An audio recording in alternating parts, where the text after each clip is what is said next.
عرب ممالک نے غزہ پٹی کا انتظام سنبھالنے کی اسرائیلی تجویز مسترد کر دی۔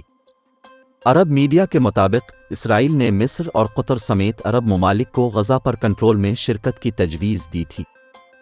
عرب میڈیا کا کہنا ہے کہ اسرائیل اور حماس کے درمیان ثالثی کا کردار ادا کرنے والے ممالک نے امریکہ کو آگاہ کیا ہے کہ جنگ بندی کے بغیر غزہ میں اسرائیل کا کوئی کردار قبول نہیں کریں گے۔ دوسری جانب اسرائیلی کابینہ نے رفح حملے میں توسیع کی منظوری دے دی ہے، جس کے بعد اسرائیلی ٹینکوں نے رفح کو جنوب سے گھیرے میں لے لیا اور مشرقی حصے کے بعد وسطی رفح سے بھی فلسطینیوں کو نکلنے حکم دے دیا۔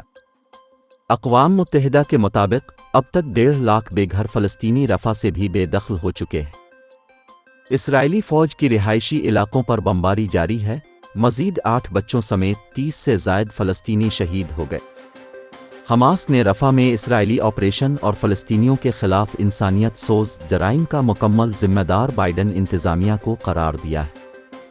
حماس کا کہنا ہے کہ امریکہ صہیونی فسطائیت کے جرائم پر مسلسل پردے ڈال رہا ہے۔ اقوام متحدہ، عالمی برادری ڈرنا چھوڑے اور غزہ میں حملے روکنے اور امداد فراہمی کے لیے اسرائیل پر دباؤ بڑھائے۔